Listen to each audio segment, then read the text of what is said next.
Hello, welcome to Jason the Old Millennial. My name is Jason, speaking here in my basement in the great state of Kansas, and we're going back to talking about my top 100 favorite movies of the 1980s.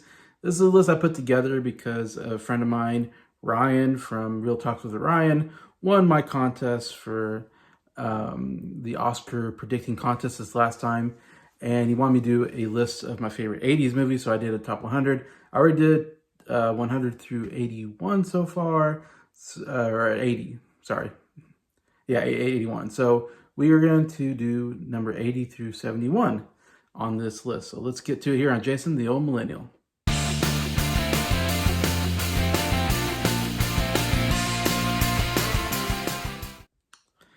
All right, getting back to the 80s. I do own one of these movies I can show off.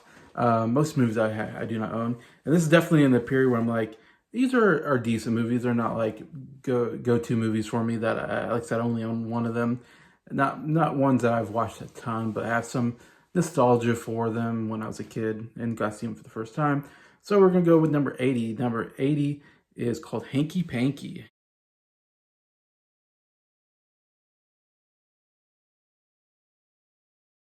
Yeah, Hanky Panky. We don't know this movie. Stars Gene Wilder and Gilda Radner. And you think it's a comedy when you think Gene Wilder, Gilda Radner. I mean, talking to the great comedians of this time. Gene Wilder's probably one of my favorite, definitely one of my favorite comedic actors of all time. And Gilda Radner, of course, is coming off of her Saturday Night Live run at this point, so she was a very popular comedic actress. There's a little comedy in here, but it's actually more of a thriller. Where Gene Wilder is mistaken kind of has mistaken identity. They think he's somebody who has information that they need, these bad guys, and they actually even kind of kidnap him and try to get information out of him. I can't remember all the details. It's been a while since I've seen this, so I can't remember all the details. But then he runs into Gilda Radner, and for some reason I can't remember, and then she goes on with him, and they're kind of on the run from these bad guys trying to get him. So there's a bit more of a thriller aspect to this movie with a little comedy mixed in. And again, I'm a big fan of Gene Wilder, so I remember, I think my dad introduced me to this movie when I was young, and I thought it was a pretty good movie. Overall, though, like I said, it's been a while since I've seen it. I have to watch it again to remember what all happens. I know, kind of a weird title, Hanky Panky, but and the other fun thing about it is this is where Gene Wilder and Gilda Radner met for the first time, and they would eventually get married. And then until Gilda died of cancer, unfortunately, not too far into their marriage at this point. But yeah, so it's kind of cool that they two met on this movie. It's a movie that's not talked about probably a lot of Gene Wilder's discography. It's not some of his highs, but I think it's a solid movie that I need to check out again, and I would recommend. Number 79, I got Beetlejuice here.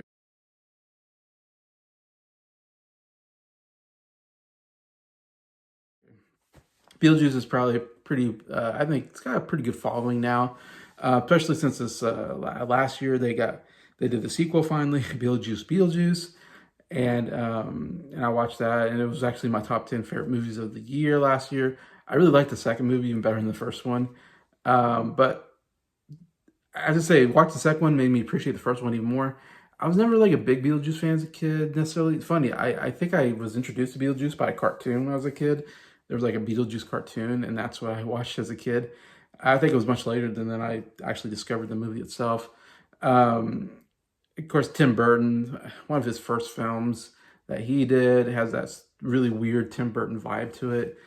A little dark humor kind of movie about the afterlife, and this made-up character Beetlejuice is the ghostest with the mostest, you know. And kind of about this, and it has Alec Baldwin in it, and oh gosh, I know Winona Ryder's in it. Catherine O'Hara? Am I saying that right? Anyways, gosh, I'm forgetting the other girl in there. But anyways, it has a pretty good cast overall. Of course, Michael Keaton plays Beetlejuice. What an incredible performance! Really funny. Michael Keaton, man, is so funny, and even under all that makeup that he has to do for the character. And the character is a really fun character. Even though he's kind of a villainous character, he's a fun character to have around. And I think he's even better than Beetlejuice. He's more of a good guy. And here he's a little more of a villain, it feels like, of the movie. But it all deals with uh, Alec Baldwin and his wife dying, and their house is taken over, and they're trying to scare the people away. And then they meet Beetlejuice, and they try to get his help to scare these people away from their house for some reason. That's kind of base. And then they realize Beetlejuice is not a very good person, so then they try to defeat him. I think he's trying to marry Winona Ryder or something like that. I'm getting all mixed up here, but definitely kind of an iconic 80s movie, though. That's a bit of a kind of part of that, comedy and, like I said, horror kind of mixture in there as well. And overall, I think it's a fun movie. Again, it's not like, one of my favorites necessarily, but it's iconic enough I had to put it on my list here. So that's why it's not too high on my list. But yeah, it's got some good stuff here. Like I said, Mark Keaton is really, really good as Beetlejuice, and that's definitely when he's on screen. It's a really fun movie. And there's, of course, the iconic scene of the family singing the Day-O, Day-O. That whole scene is like really famous overall. So yeah.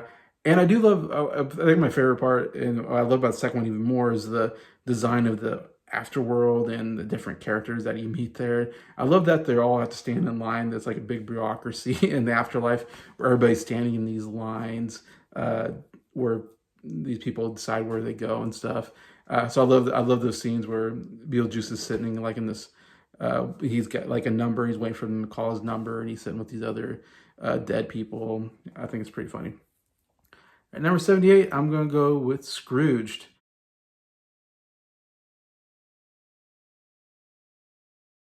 Definitely one of the big staples of the 80s. Comedy is Bill Murray. You're going to see him a couple of times on this list, of course. Made a lot of big comedies in the 80s. One of his biggest decades, probably. Anyways, and this is definitely a pretty good adaptation of one of my favorite probably my favorite Christmas story of all time. Of course, is it called A Christmas Story? Yeah, Christmas Story. I mean, what a great story. This is a more modern take on it, with Bill Murray playing kind of the Scrooge character as a TV executive who's a bit of a jerk and all this, and he's visited by three ghosts, and he realizes, he's been really, selfish and overworked during Christmas, and lost his loved one. Though the love story works a lot better, I think, than in the original story. So I like they put that twist in there. And Bill Murray's so good in this role. I mean, again, it's not one of my favorite Bill Murray performances or movies necessarily, but it is a solid Bill Murray movie, as he's on fire in this decade, and gives a pretty good Christmas movie with a good ending. And I love the ending as he's talking to the camera. He breaks the fourth wall and just talks to the camera at the end as the credits are rolling. Really good stuff. So, yep, 78 Scrooged. Number 77, going with another Bill Murray. Yeah, we're going back to Bill Murray, and this is called Stripes.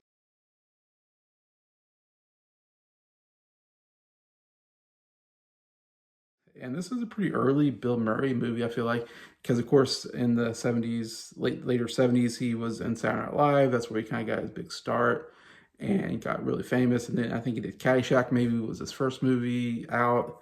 He was also in Tootsie as well during the early 80s. But this was like him, I feel like, getting maybe his first, well, he did Meatballs too. Meatballs was kind of maybe his first starring role.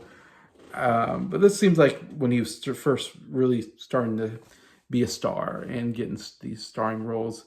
Here, him and Harold Ramis here are kind of playing loser buddies who join the army and meet other people like John Candy's in it as well. And you see them trying to hook up with some females in it, and they're, of course, making their officers pretty angry. You have the famous scene where they have to do that cadet thing with the guns, and they have to do it like in precision, all this stuff.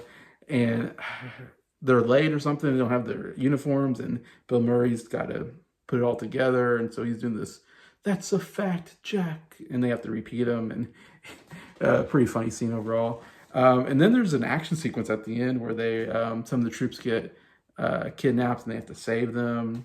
Anyway, so some pretty good stuff there.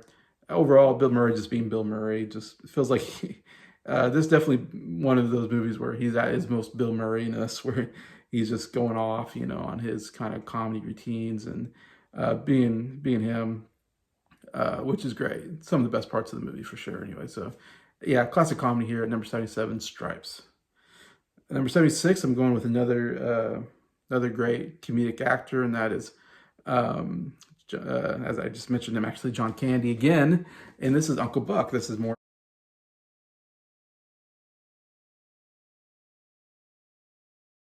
of a John Candy, one of his bigger, I think, starring roles in the 80s period, and was more beloved movies as well. Um, Him playing, of course, the uncle who has to kind of babysit his nieces and nephews. I forget how many kids are, while the parents have to go for emergency, and just kind of him. He's kind of you want to say loser, but he's lives alone, not married, doesn't have any kids. Maybe not the most trustworthy guy, but he's so likable. That's what's so great about John Candy, is he's great at playing these very likable characters that I don't know if I want to say they're doofuses, but or something, but obviously, like I said, kind of this character you can't trust all the time, but yeah, you love him. And some good stuff there. I love especially when the oldest daughter is like, she's at a party and he goes to find her and he grabs like this big drill to drill holes in the door because he's of course trying to stop her from having sex or something. And he goes in the wrong room. He's, oh, sorry. And then he turns the lights out and that drill scared the heck out of these two kids. That's my favorite scene probably in the movie. But overall, another really good comedy with John Candy. And number 75, we're going back to John Candy. 3 John Candy movies in a row. Like I said, he's definitely, actually, it's not the only movie. I got more John Candy coming up. Like I said, he's definitely one of the big staples here in the 80s. But number 75, I'm going with The Great Outdoors.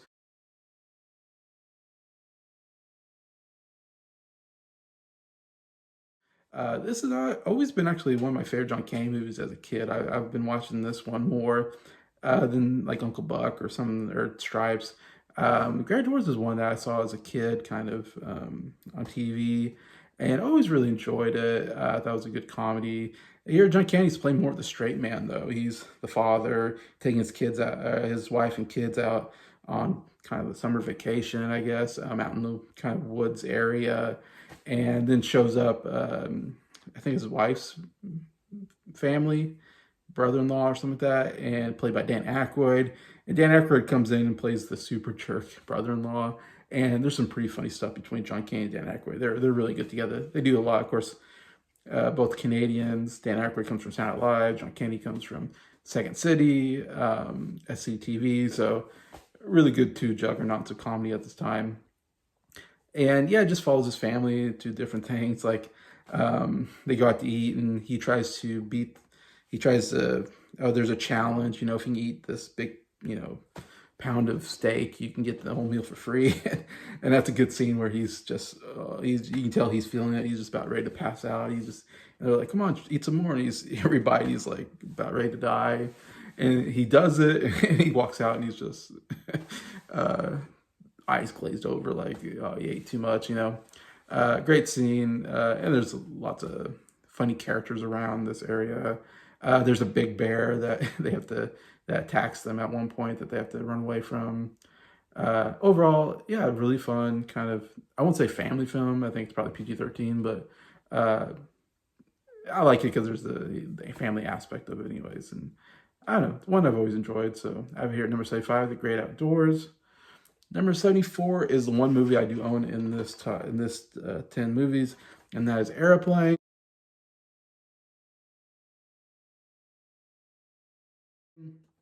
Got this Don't Call Me Shirley edition, the famous, I love it's pretty good cover. Yeah, this is definitely another one that I've been watching since I was a kid. I love parody movies. I'm a big fan of the spoof movies, especially from the 80s, I would say. They really did, starting in the 70s, but really 80s. You got the Mel Brooks stuff, which I love. And then you got the Zucker brothers who did the Airplane movies. and I believe, and I don't know if they did. This is yeah, Abrams and the Zucker brothers, and then you got like the Leslie, of course Leslie Nielsen starts in this, and then he goes off to do, and I think that might be Zucker brothers as well. The Naked Gun series, which we're getting a new Naked Gun soon with Liam Neeson. But yeah, I love all those spoof movies: Naked Guns, Airplanes, like I said, the Mel Brooks stuff. Yeah, big fan of all that. You'll see a lot of that on my list. And yeah, this one it's definitely hit or miss on some of the jokes, I think. And some of the jokes are a little out there. They're a little too silly sometimes. I go, or they went a little too gross with it, or like kind of went too far, trying to make it really gross or really sexual to a point where I'm like, they went a little too far. But then sometimes they hit you on a joke that is just so funny. It just cracks me up every time I watch it. Obviously, Leslie Nielsen playing the doctor on the plane. He has the most famous line, Shirley can't be serious. I am serious, and don't call me Shirley. One of the greatest comedic lines of all time on there. And he plays it all straight, and he's great. But it's all a parody of airplane disaster movies where the pilots are sick and can't fly the plane, and Stryker, this guy, has to fly the plane, but he has trauma from flying in the war, and so it's got all those tropes in it, and just a lot of really funny cast of characters in the plane that they use very, very well. Just so many iconic scenes, too many to talk about here, but this is, to me, is like one of the originals. Like, I feel like a lot of parody movies coming after Airplane took the blueprint of Airplane. Airplane kind of, I feel like, invented this blueprint for how to make a good spoof movie, and that's when we get with the Naked Gun movies have the same blueprint. I think Hot Shots as well, and there's probably other ones if I think about it. That kind of, I feel like this did it where it's like, we're going to throw you as many jokes as you fast as possible, and we'll have jokes in the background that you have to pay attention to, and we'll have just lines here and there that'll come out of nowhere. And yeah, it's just one of those things where you just get hit with gag after gag. Some of them work, some of them don't work. I mean, line I don't know, line I always love to quote, I think, is the pilot saying to the kid, I'm forgetting the kid's name now, but it's something like, Jimmy, have you this first time you ever been in a cockpit? Talking about this kid's visiting the cockpit and whatever, and then he says, Jimmy, you ever seen a grown man naked? And so it gets very weird, very fast, and then that's probably one of the best lines in the movie. And Jimmy, do you like gladiator movies? It's just he keeps asking these really weird questions. I love stuff like that. Yeah, again, it's not all great. Some of it's way over the top, but it's so iconic and so influential to the spoof movie genre that definitely is on my list, and that's why I own it as well. So that Airplane, number 74. Number 73, we're going back to airplanes. We're going back to John Candy, and we're going with Planes, Trains, and Automobiles.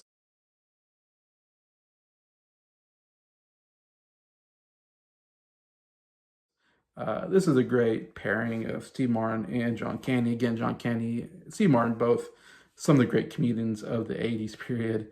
And I mean, so great that we got them together for this movie, where they are traveling during Thanksgiving, and they kind of come together. And again, they're traveling by plane, by train, any way they can travel, they have to travel together, and they don't always get along.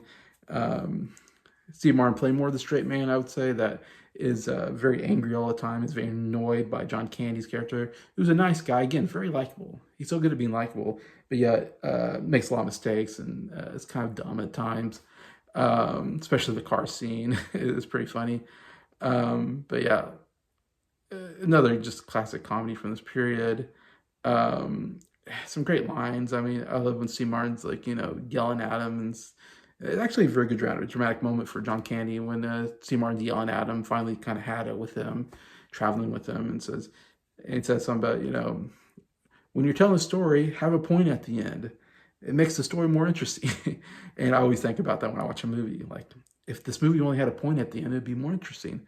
And then John Candy says, okay, if you don't like me, you go ahead and, yell at me. But I like me, and my wife likes me. And it's a great, great scene, actually, between the two. My absolutely favorite scene that I laughed so hard at. First time I saw it, and one of the best comedy scenes is them say they're sitting they only have one bed, so they're laying in the one bed together, and they're in their underwear, sleep in this bed, and of course they forget that they're in bed together, and they wake up, and he says, so and so, where's your hand? It's between two pillows. Those aren't pillows. and then they get up and go, and then they're like, the Bears are doing really well this season. It's one of the funniest scenes ever. But anyways, yeah, how can you not have this movie in your top 100 here? The 80s period, great 80s comedy, Planes, Trains, and Automobiles at 73. 72, I'm going with a superhero movie. One of the biggest superhero movies that we gotten before all the MCU, DC craze. And this is Batman.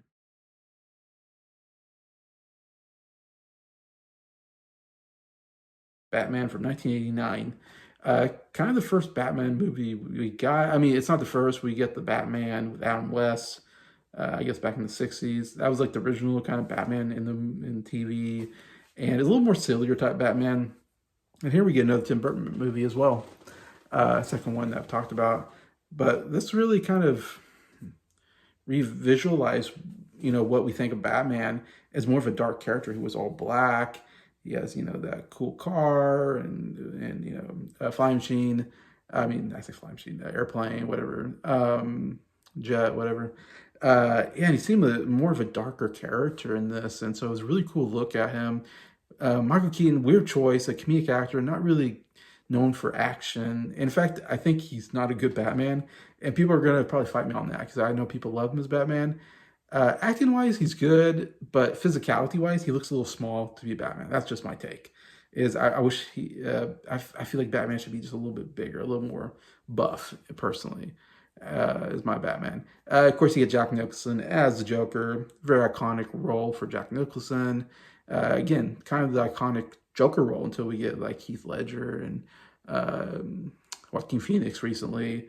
First, not the first. Again, you can go back to the Adam West Batman to see the Joker there, which is a pretty good Joker as well. But anyways, yeah, it was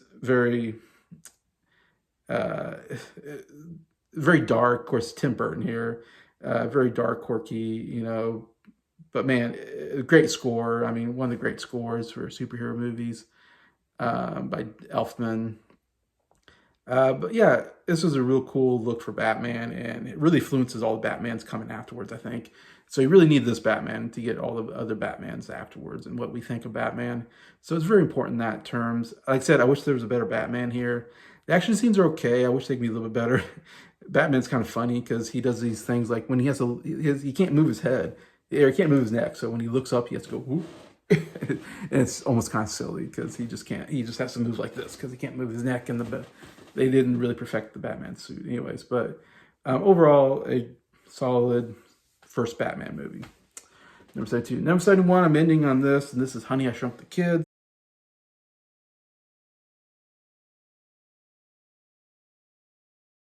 Always a favorite of mine as a kid, of course, because I think there was kids in the movie, and it's a fun idea of a movie where the kids acting, the Rick Moranis, this genius, invents a shrinking machine. The kids accidentally get shrunk, and then they're in the yard, and they have to try to get through the yard back to the house.